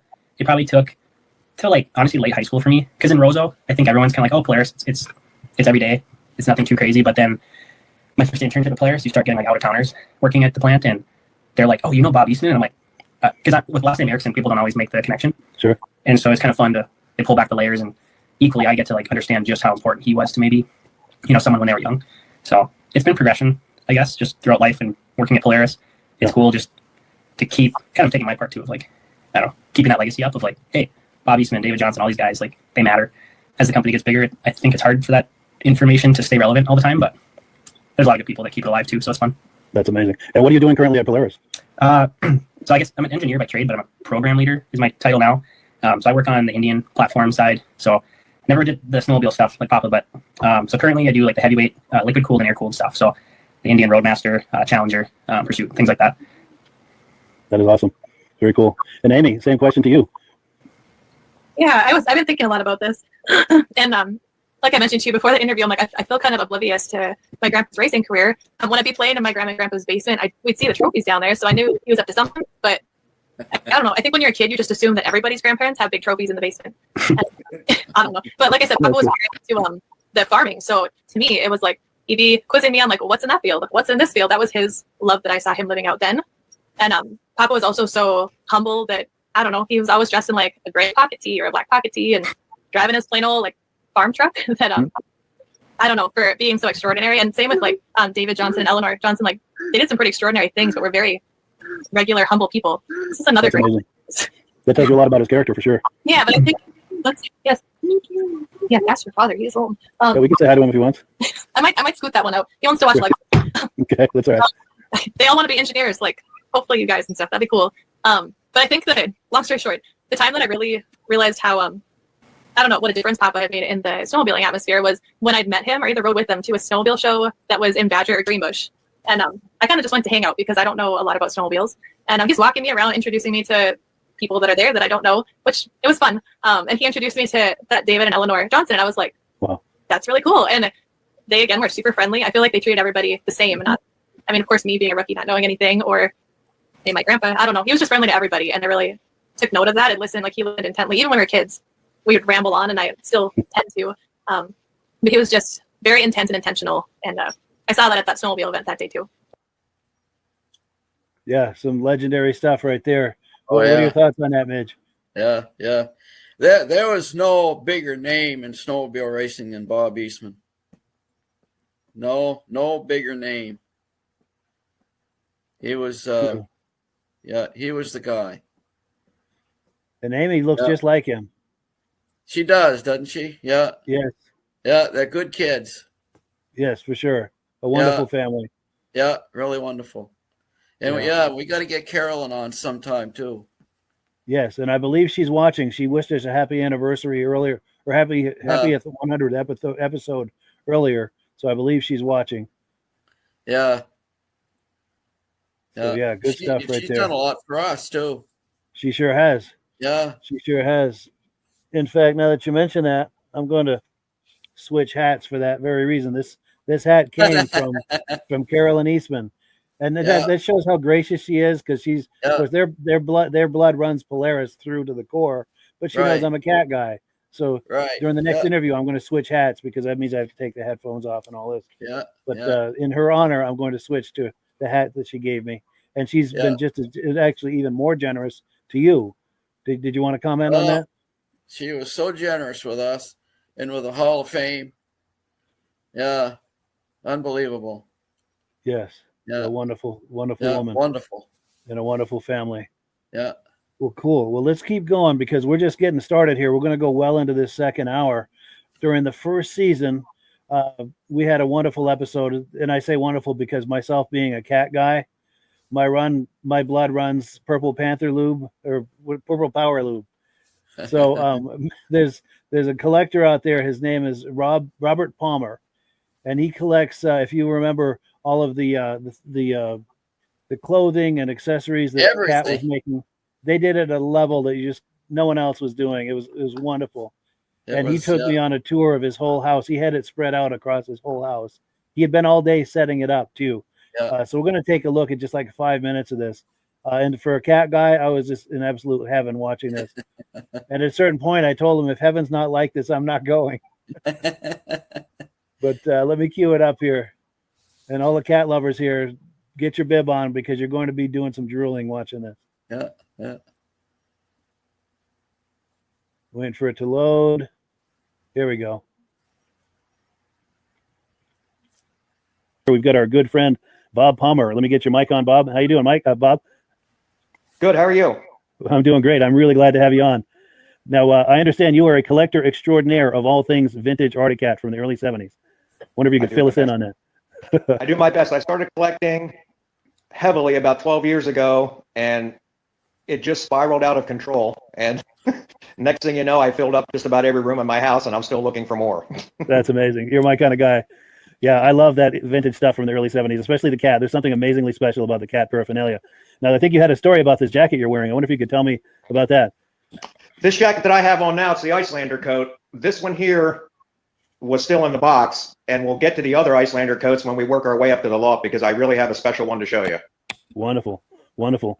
Well, why don't we do this? I'm going to turn the camera around so you've got the full screen. I wonder if you could give us the narrated tour. And as people are reviewing this and have comments or questions, by all means, please leave comments for us in the comment section. So yeah, as you're turning that camera around, once you get that turned around, I'll switch it so you've got the full screen here. Do you want me to turn it around? Yes. Yep. Like we did a little earlier. That way you'll be able to see your screen and there we go. Perfect. That's wonderful. I'm going to put you full screen. Okay. Outstanding. All right. We'll start up with some of the easy stuff. I have a Beat the Cat game, and the box is pristine. None of the corners are cracked or torn. Yeah. It has all the game pieces. It has all the markers. All the pieces are there, along with the instructions and all the playing cards. That's impressive. That was at what, mid-70s, 74 roughly, I'm going to guess? Yeah, around there. Wonderful. Here's one piece that you wouldn't think would be on a vintage snowmobile site, but it's one of my favorite pieces. This was the box that I assume they gave out to the employees on Thanksgiving. Oh, wow. Is that like the Thanksgiving turkey? The Thanksgiving turkey box. No kidding. Arctic Enterprises. Yeah. I mean, who would ever thought that someone would have kept one that long? But it's in really good shape for its age, and I'm glad to have it. Yeah, for sure. And oven ready, no less. Yeah, that's right. Here's another piece which is interesting. I've never seen one of these before either. Burglar burglar alarm. alarm. Wow. And all the pieces are there. So if someone starts to mess with that sled, an alarm will sound. Is that what's going on there? I would assume that's what it does. I should put batteries in it and give it a shot, but I haven't fooled with it yet. But the instructions are all here and all the parts are here, and it's a really neat piece. I've never seen another one. I've never seen such a thing. That's amazing. That has to be incredibly rare. But yeah, I really like the turkey box. That's something different for sure. Yeah, that's the gift that keeps on giving right there. That's for sure. And I like to pick up just the little knickknacks. You know, here's a rivet kit for the tracks that had the grouser bars, the cleated tracks. Everything's still in there, still in the plastic, along with the instructions. New old stock. Yeah. That's amazing. But everything's there. So we'll start in the first room. Unlike the vintage sled guys, you know, they can pull their sleds off a trailer and literally be set up in 5 minutes. It takes me hours. And the things that I'm going to show you tonight, it's not even half. And it took me all day to set a lot of this stuff up. Here's a few of my Black Magic items. Wow. That's what, from the 90s? Yeah. That's amazing. Wow. Oh, I like that race sled. Yeah. That's what, from the late 80s, that one? Yeah. Go ahead. Get an ashtray. Yeah. Black Magic. Yeah. Yep. Got a deck of playing cards, and they're all there. Nice. I have a few more Black Magic t-shirts still in the bag. Nice. This one here is as well. And this is from 93. I have a bunch of Catfest stuff too. These t-shirts are still in the bag. Yep. And there's the deck of playing cards. Nice. So we'll move out here to the shelf that's in my living room. These are the dash mounted and pod mounted compasses from back in the day. And they were still in the box with all the parts and all the mounting accessories. Nice. I love that purple ring. Yeah. And of course, a lot of people have the Ice Patrol model, and that's all there. Nice. And then here's one from the 80s. Very nice. That's a Jeep Comanche pickup or something? Yeah, yeah. This here piece is before they made computers, I guess. These are all the parts. The parts cards. I guess when a dealer would order cards, he would order them off these cards instead of a computer. There must be, I have 2 or 3 racks of these. There must be 10,000 of these cards. So that's how they really fulfill those orders. Yeah, it's really neat to go through it and see some of the parts, and clothing is actually included. It's really a neat piece for sure. Yes, good times if you're a cat lover, and even as someone who's not a cat lover, what's your reaction to that, Midge? Overwhelming. Yes. Yeah, yeah. I think Arctic Cat had some of the best aftermarket, trinkets and things that other companies didn't have. Yeah, shot glasses and cufflinks and playing cards. It was and crazy. Dice. Yeah. I don't remember Polaris ever having all of that kind of stuff when we were selling Polaris. Sure. And even a custom printed turkey box for your Thanksgiving turkey. For Christmas turkey. Think about it. Yeah. That's amazing. It is. Yeah. Good stuff right there. Yeah. It's Amazing cool. And stuff. I wanted to mention Rob, he's just having some technical problems tonight, so he's not able to join us, which is really disappointing, but we totally understand. He's saying a great show, though. He had some sound problems, but he's watching on Facebook at home, so he is with us here. He's just not on the panel with us, but he is watching. Right. He's part of this with us. Right. So we appreciate that, Rob, and we're sorry about the technical problems, but we're saying plenty of good things about you. I'm advertising for Rob tonight. Yes, that came from Rob. Yeah. Yes, exactly. And we're going to show that clip a little later too. Okay. The hoodie video. Yeah. Well, cool. So where are we here? Okay. So next up, we've got another viewer who's been a viewer from the very beginning, John Spranger Jr. And last week he sent me a nice video clip because he knew it was our 100th episode and he wanted to make a video clip to say hello and to wish us well. So let's play that clip. I'm John Spranger Jr. from Elam, Wisconsin. I've been watching the Vintage Snowmobile Podcast ever since its first episode, and I've been on the podcast a few times live. Mike and I became friends through the podcast. When I was in Vermont visiting my son and his family, my wife and I got together and we had lunch with Mike several times. Mike even gave us a tour of his hometown, Newport, Vermont. Thanks, Mike, for putting all this podcast together each week. It brought us all together. When I was out east, I also went to Lancaster, New Hampshire, and visited the Crane Snowmobile Museum. I was lucky to meet Paul Crane, and he gave me a tour of the museum. And what a place with history. I wanted to meet Mitch Rosebrook, and Paul said he was out of town. Mitch was the one that started the Eastern Snowmobile Hall of Fame and contributed a bunch of history and photos to the podcast over the seasons. Thanks, Mitch, for all that you did for the podcast. I also would like to thank Rob Hilditch for all his technical advice and maintaining and what additives we use on our snowmobiles from Amsoil. I hope this winter we get enough snow so we all can enjoy this awesome sport of snowmobiling. Thank you very much. Hi, I'm John. Yeah, so nice, a wonderful message there from our good friend John Spranger Jr. I've met him several times. He and his wife Sandy, and we've had lunch a couple of times. And I've got a picture here somewhere. Let me see if I can did find finally it. meet John at Cranes. Oh, good. Yeah. Excellent. Yeah, wonderful guy. He and sure is. He's been viewing this from the very beginning. In fact, when I used to just post random videos on Facebook, he was watching back then, and he would make comments. So he's been from the very beginning of all this, and we so much appreciate that and value his friendship. Just a wonderful guy, and his wife Sandy as well. Yeah. Well, cool. So let me pull that away. We're just getting started. Oh, and I had some comments that come in. So Carolyn Eastman says, "Thank you for the kind words about Gentleman Bob." And this hat comes from her, by the way. Yeah. And speaking of which, the cat is back. So thank you, Carolyn. We appreciate that.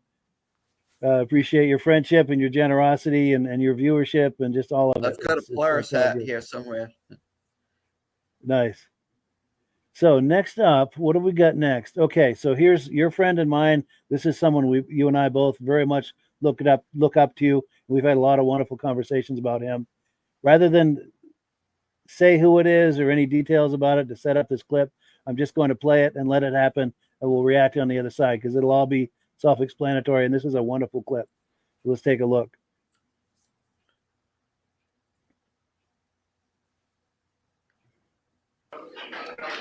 Mr. Calvin Reynolds.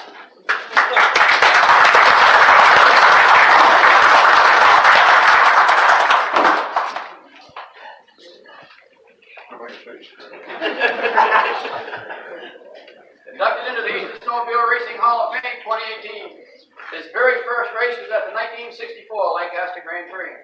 Cal raced for his family's dealership team, Reynolds Raiders. He had won over 100 first, second, and third place trophies in only the first 6 years of racing. Cal raced to a second place finish against top factory riders in Mod 5 at the first USSA World Series in Rhinelander, Wisconsin. He wore gold bibs number 3, 4, and 5 during his racing career. Winning nearly every major New England championship, Cal raced to a hard-fought second place finish in Mod 4 against several top factory teams at the 1971 Lancaster Grand Prix. I'm going to come back to that one. Was voted in the top 12 best driver and best sportsman, both in the same year, covering all 3 divisions by the prestigious USSA race committee members, best driver and best sportsman. His Reynolds Raiders team is best remembered for competing on such impeccably prepared machines that helped to elevate the entire sport of New England snowmobile racing to a higher level. This is the best photo. Cal, let me tell you something about Cal Reynolds. Cal came in with a file box full of memories. And for every memory he had of himself, there were 3 or 4 memories of his friends and competitors like Conrad and Bruce Dunham. I had a hard time finding stuff on Cal. And the best photo that we could come up with in all that stuff, and one that I wanted because it said Reynolds Raiders, is the only one that said Reynolds Raiders on his jacket. And fortunately, it came out of an old newspaper clipping, and my wife brilliantly I mean, it was a yellowed newspaper clipping. So she did a very good job with that. If Cal wants to come up with a better photo, put it in. But I tell you, this is what we saw. Every Monday morning newspaper, this is what we saw. So, and I want to go back to the part where he won second place at the 1971 Grand Prix. I'll tell you who won it. It was another Mainer. His name was Conrad Rollins. Now, I can tell, Bob Martin can tell you just how bad the 71 Blizzards were. The 71 Blizzard had a 27-inch ski stance. And the three-cylinder engines were wider than the ski stance. Not only that, the engine sat up on top of the tunnel. It was top heavy, it was narrow, and honestly, Cal was competing against most of the major factory teams at that Grand Prix. And to come in second on that sled says a lot about his driving ability. Because Polaris clearly had a better sled that year. They had a 34.5-inch ski stance. The engine sat low down in the tunnel. And yeah, Cal did very well to come in second place.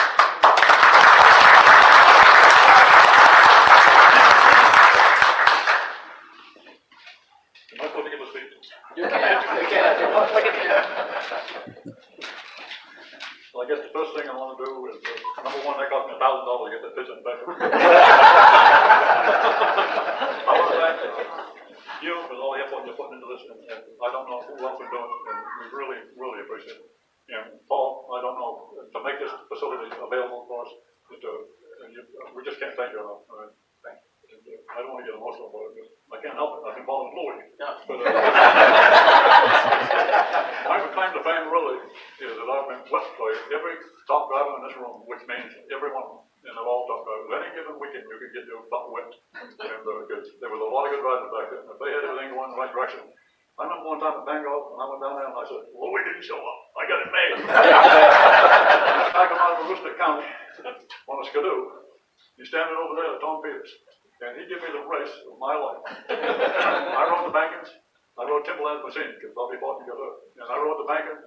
And Tom rode the inside rail. And I'm telling you, every time I go on that banking, I'd be in the middle of it. I look down like that and they go off. I got to be going a lot faster than him. And I just come off those bankings and hit the ground. After the back touch, I'd go into the corner and up on the banking again. I look down, there's Tom. If everybody remembers the movie Butch Cassidy and Sundance Kid when they had the Rangers chasing them, they said, who is that guy? Who is that guy? I kept looking at Tom, who is that guy? But anyway, it was a great ride. I had a lot of fun. And the best part of it is when you pull in the pits and the camaraderie. The camaraderie, that's where it's at, between Bruce, Louis, all the boys, especially that one over there that used to make a burn all the time. Everybody knows what I'm talking about. Camaraderie, we spend all day with each other, all day long, every race weekend. We were band brothers. But I couldn't have ever done it without my beautiful wife, 59 years.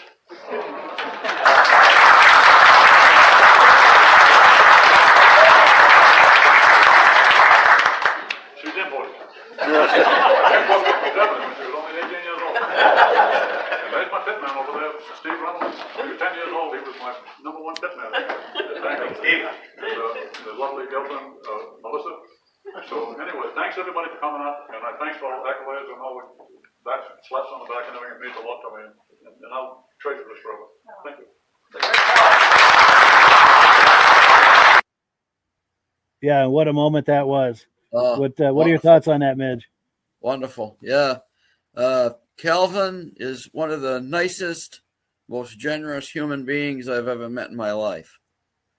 If there was an Eastern equivalent to Bob Beesman, it's going to be that man right there. I would agree with that. Yes. Yeah. That's Calvin Reynolds. And Calvin, that day when he was inducted into the Eastern Snowmobile Racing Hall of Fame, he walks up to me and he whispers in my ear. He says, Bob Fortin should be up there on that wall, Midge.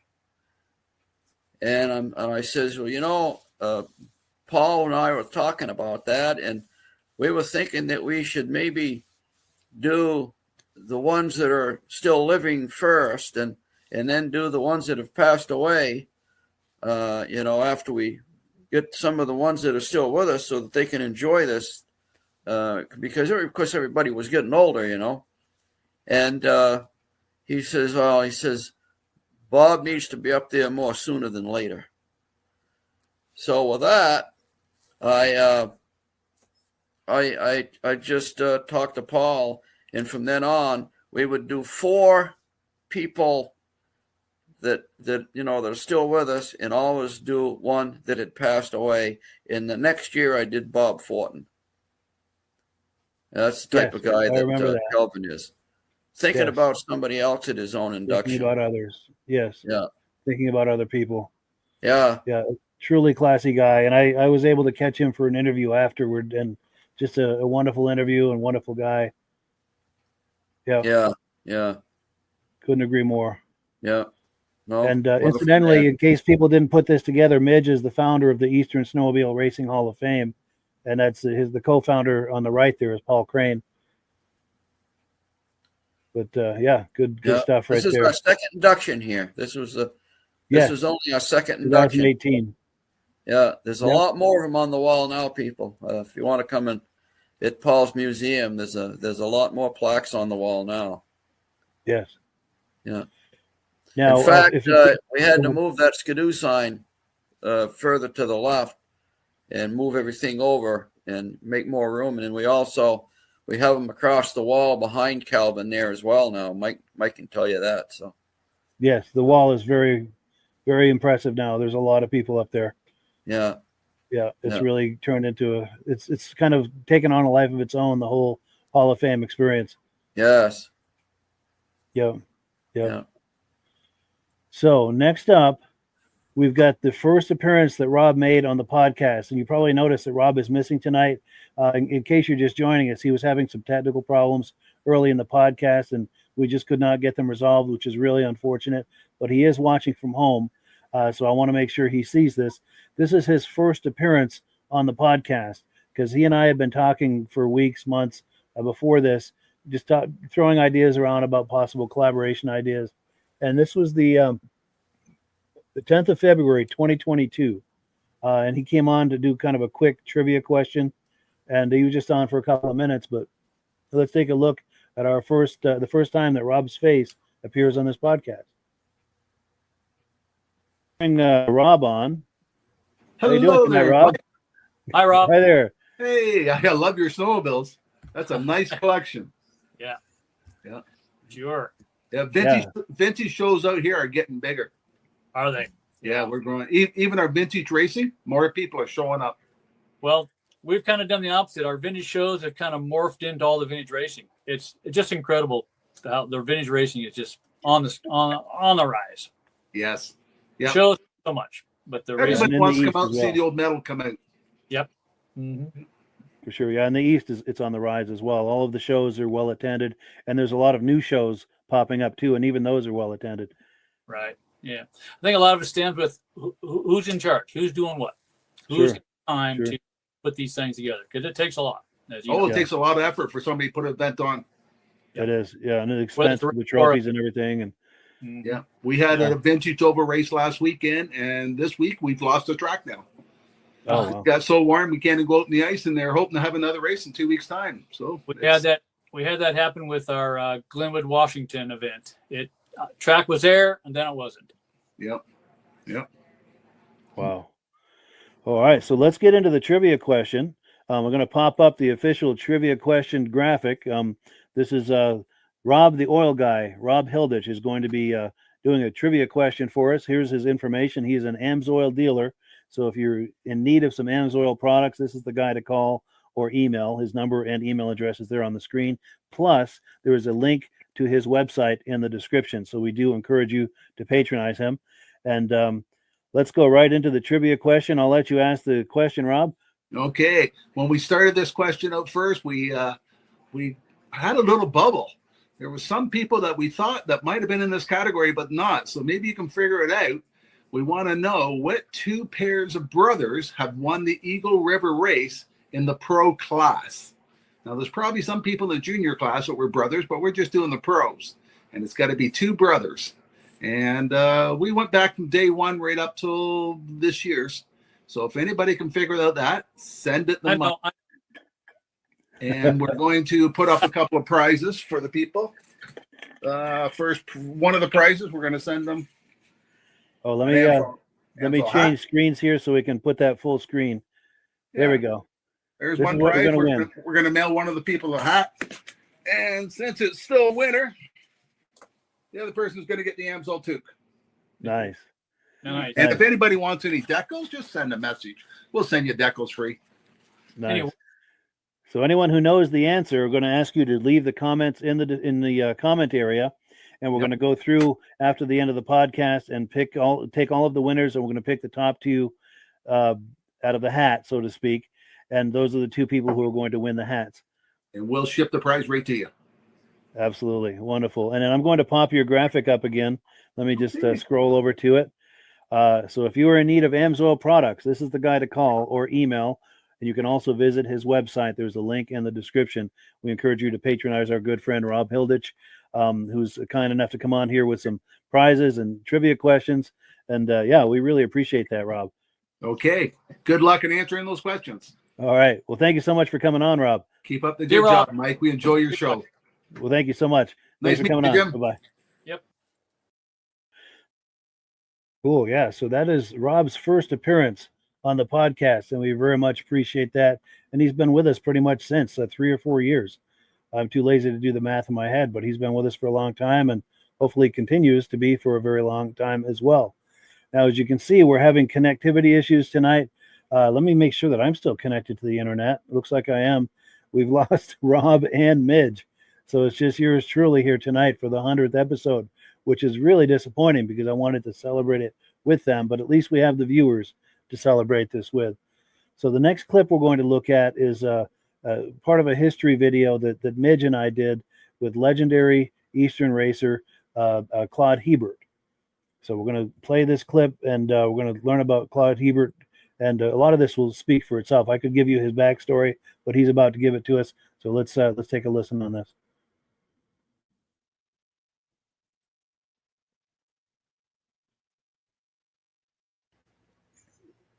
At that point, I was still racing for Hurt, but we were running into Rockwell Distributors motor skis on the track. And after beating their sleds, Bob Morrill, the president of Rockwell, approached me to see if I would go to work for him, and which I did, because the job entailed racing, number one, and being a salesman in New Hampshire and Vermont. So Rockwell had basically a 2-man team, 2-place trailer, and we'd go to wherever we needed sales. Because back in those days, basically in New England, we had yellow and we had orange sleds, and there was a few Polarises around. But a win on the weekend meant sales on Monday. And that was the big thing for Rockwell, that we had to promote sales, not necessarily winning at the big races, but going with to support the dealer. Yeah. And that's what we did.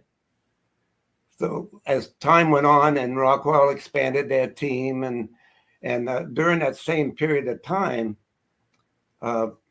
we needed to expand our sales force.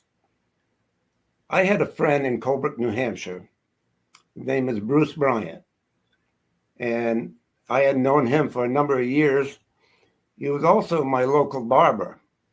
And every week, whenever I went in for a haircut, we'd talk about racing because he had a sled and he liked to race.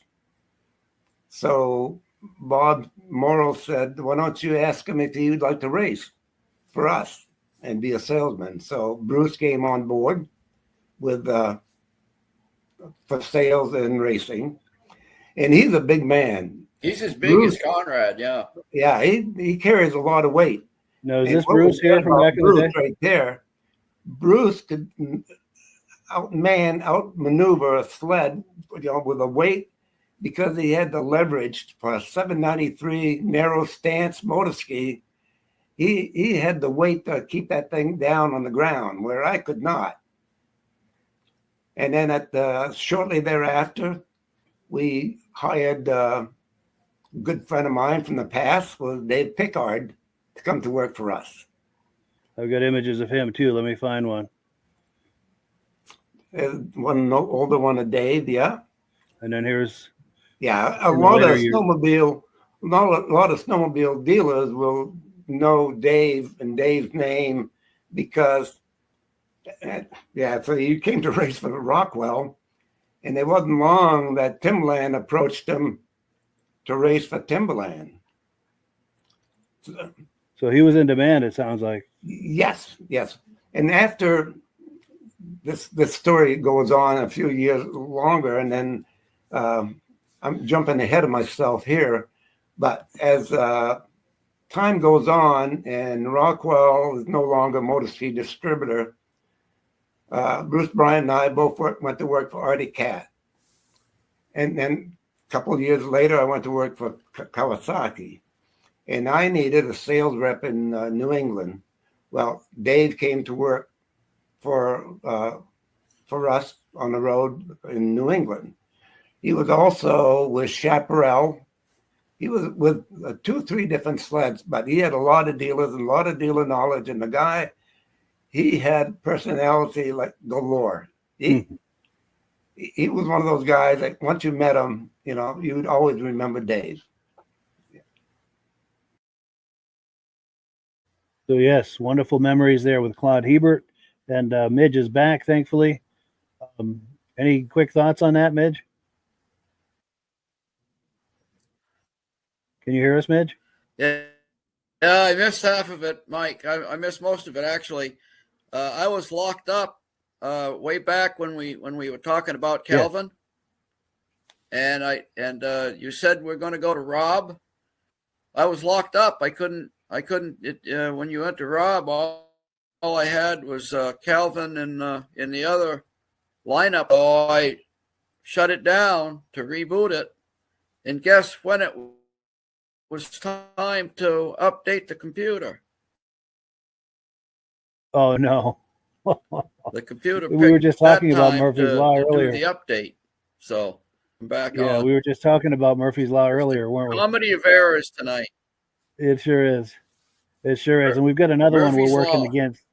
We've got another one we're working against too, and that is the time. We've got about 15 minutes left, and I've got 2 more video clips to do. So we're going to hustle through this if you don't mind. This next clip is a clip that you and I did when Rob sent us a gift.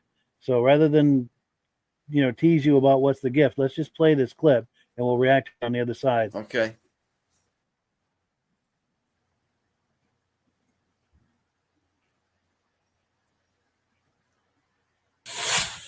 All right, so we are back in Midge's kitchen. How you doing, Midge? Good, Mike.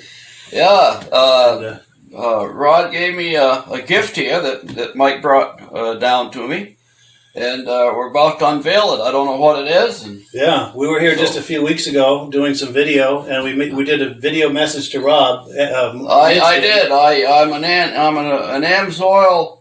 I'm a believer in AMSOIL, and I've got some. I run the racing oil in my Polaris vintage sled. Yes. So and Rob enjoyed Midge's video message, so he sent this to us as a gift, and we're going to open it up right now and see what he sent to us. Yeah. Will you do the honors? All right, let's do the honors here.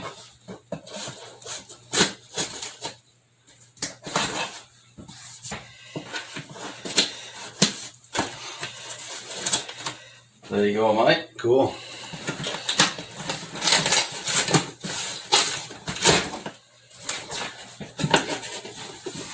It's like Christmas all over again. Yes. Oh, wow. Oh, wow. Man, look at this. Wow, look at that. Oh, look at this. Wow. Wow.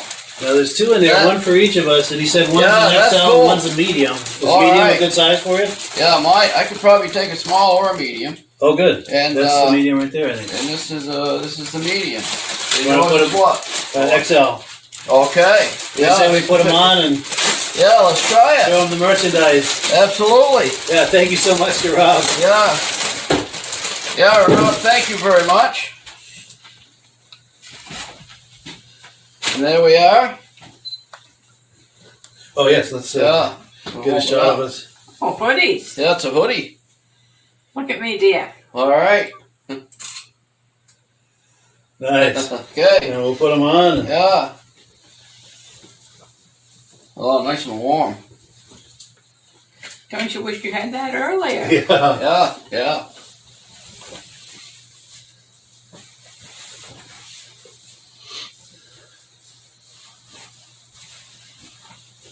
Oh, it fits you good. Oh, yeah, it fits great. Nice. Yeah. So now we're the Amsoil twins. Here we yes, are. you do. Yeah, thanks an awful lot. Yeah, this is amazing, Rob. Thank you so much. Yeah, and got a hoodie. Yeah, we'll get the hoods going. Yeah, there it is. And to anyone who's wondering what started all this, this is a video message that Midge did to Rob a little while back. I'm going to play that right now in editing. Yeah. So you can see what started all this. And when we were announcing the 2023 inductees for the Eastern Snowmobile Racing Hall of Fame, I knew Ron was an Amsoil dealer, and he always advertised the Amsoil products on Mike's podcast every Thursday night, and he's a mainstay of that event right now. And he and Mike have collaborated on the Amsoil products.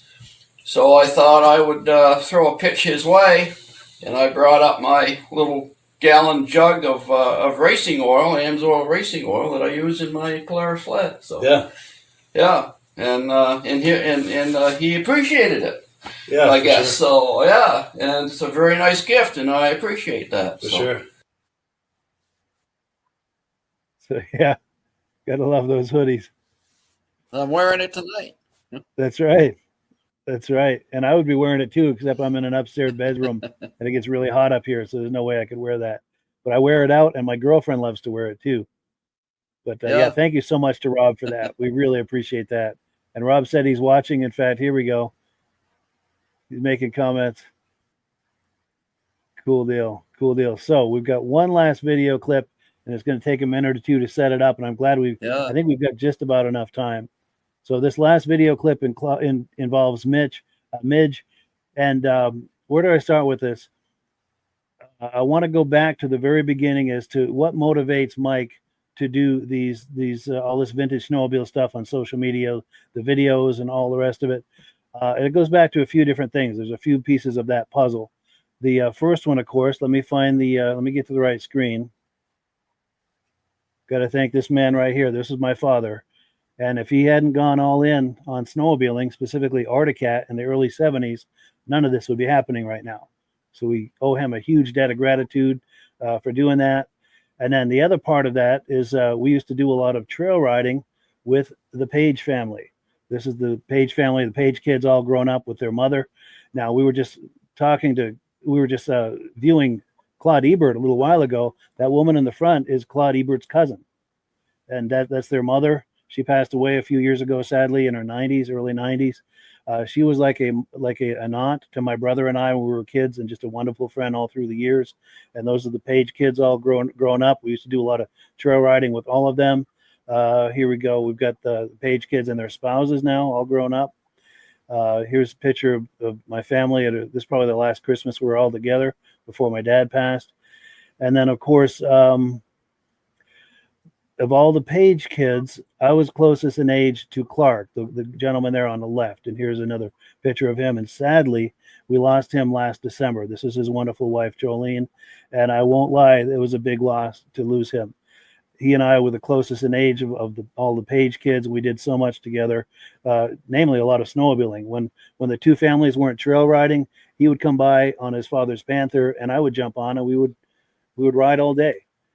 Just so many good times together. We went to snowmobile races together, and just we had a lot of wonderful snowmobiling experiences together, but we've also been friends all our lives. So there's a whole lot of other experiences too. But in those early years, we did a lot of snowmobiling together. And this is a shot of him back in the day. This is how I remember him back in the day. And this is his sister next to him. Where else am I going with that? Here's another picture of us. Well, where I'm going with this is My father passed in March of 24, and we had a celebration of life for him in I think it was June 1st, 2024. And Midge was there. We very much appreciate that you joined us for that, Midge. That really meant a lot. And also some of the Page family was there, and we really appreciate that. So what I'm trying to set up here is a video clip where this all came together. Midge and myself and the Page family and my brother, and there's a whole Arctic Cat thing that came together. And Midge knows where I'm going with this. So let me roll this clip. I think we've got just enough time for this. Let's play this clip. And this is the family we used to snowmobile with back in the day, and we've enjoyed wonderful lifelong friendships with these people. So let's take a look. You're out here because you're an Arctic Cat family back in the day. Oh, yeah. Please continue. All right. So the Arctic Cat people. Dennis Driscoll approached me. He said, I'm cleaning out stuff around the house. And he said, I came across this thing. And he said, I know you're a Polaris guy. And he said, right away, he said, I thought of you. And he handed it to me, and I thanked him. And I said, you know what? I said, I am a Polaris guy. But I says, I know an Arctic Cat guy that might appreciate this. And I will present this to him. So I told him that Mike LaPierre, who I collaborate with often on the snowmobile end, and so it's in the trunk here. Wow. Perfect time that you guys are a cat family too, so yeah. Tie it all together. We did our cat thing together. We sure did. Oh, wow. Nice. Wow. Wow, I remember those. I do too, all the patches that we Yeah. used to put on those one I used to have a shocking green Arctic Cat jumpsuit. All Yes, one I was going to piece. all one piece. All one So, piece. I think this was a display at an Arctic Cat dealership. Yeah. See, because it's got the Oh yeah, the yeah. thing back here. Yeah. So What's I think the copyright on it? Does it say on the back what the copyright? Early 70s, like that. Yeah. Yeah, Gotta be, huh? yeah. I'd say it was early 70s. Mhm. Yeah. So there. Yeah, that's crazy. I remember you sew all those patches on. Yeah. Mommy would sew those patches on. So they Well, I will gratefully accept this. Thank you so very much. nice. With all our cat friends here. Yeah. Can we get a cat friend picture? There we go. Awesome. Where's the little sled behind? Yeah. Come on.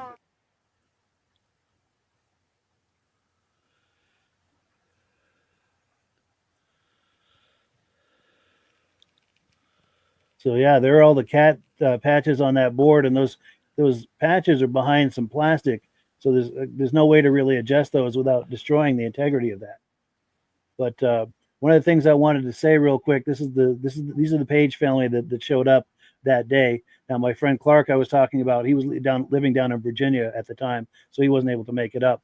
But the woman on the left there is Linda. She used to babysit my brother and I when we were young. And then her sister Sunshine, the next one in, she and my brother are the same age, and my brother's on the other side of me. They're on the right side, and Sunshine's just on the left side. The two of them are the same age. They were in the same class all through school, very close friends, and you can see they kind of went in for a hug there for this picture, which was really cool. And then to the right in the dark shirt is Robert. He's one of the older brothers of the family, excellent friend. And then the gentleman on the right is Sunshine's husband, Sinam, and I've known him since we were little kids as well. So just you want to know. Oh, and then the other thing too is we used to go snowmobiling together. They had Arctic Cats, we had Arctic Cats. The clothing, the whole experience. You wonder why Mike's a cat guy. Well, there's your answer. These are the cat people, and you remember that old ad campaign, "Good Times Are Coming on the Cat." Well, it felt at the time that we were the living embodiment of that, and good times certainly were coming on the cats for us anyway. We sure had a good time. Just wonderful memories snowmobiling with this family. And just a wonderful friendship all through the years, wonderful lifelong friendship with his family. So if I didn't have these headphones on, I'd give a big hat off to them. Just a wonderful family. And in the 2 or 3 minutes we've got left, Midge, anything you wanted to add to that? And I want to thank you, by the way, one more time for giving that to me. Yeah. You're the first guy I thought of when Mr. Driscoll gave that to me. Dennis Driscoll was a Polaris guy. And yeah. He bought a Polaris off from Dick and I back in the day. And he joined the Navy, and he stayed in the Navy for his entire career. And he's still down in Washington doing something with the government. And but he found this, I think, at a yard sale somewhere, and he gave it to me. And of course I told him, I said, I know a guy that would love to have this. So unfortunately, we're coming up to a solemn occasion, with your father passing, to bring that up. But that did help brighten the day a little bit. And Yes. I'm sure your father's looking down and saying, wow. Absolutely. And I'm glad you mentioned that, because there's one image I forgot to pop on the screen. And this is one of my best friends on the right, Clark, and my father. Yep. The two of them were very close. And I like to believe they're with us in spirit tonight. Yeah, you're darn right they were. Yeah. I sure hope they are. Yeah. Yeah, because those two guys have a lot to do with why this podcast exists and all this stuff I do on social media about vintage snowmobiles. Did Clark ever make any of your podcasts, Mike, when you first went on? Or? No, he used to watch them from time to time. He used to watch them. Yeah. Yeah, I couldn't get him interested in coming on as a guest or anything, but he and I used to do a whole lot of snowmobiling together. We went to races together, and just could not ask for a better friend. Yeah. Wow. Lifelong friends. But and this is an image too. This is how I remember him back in the day. That he would have been 10 or 11 there, which is when he used to come by and pick me up on the snowmobile, and that's his sister Sunshine next to him. Yeah, that's how I remember him back in the day when we used to all go snowmobiling together as families, and we did everything together as families. That we were neighbors, and we used to do everything together. Yeah. Just a wonderful family. Yeah. But we're running out of time here, and this apparently shuts off automatically at the 2 hour mark, and we're right up against that. So I'm going to say goodbye. Thank you to everyone. We really appreciate it. And before we get shut off, I'm going to shut it off. But thank you, everyone. Have a wonderful evening. Mike. And we'll catch up with you next everybody. week. Love you all.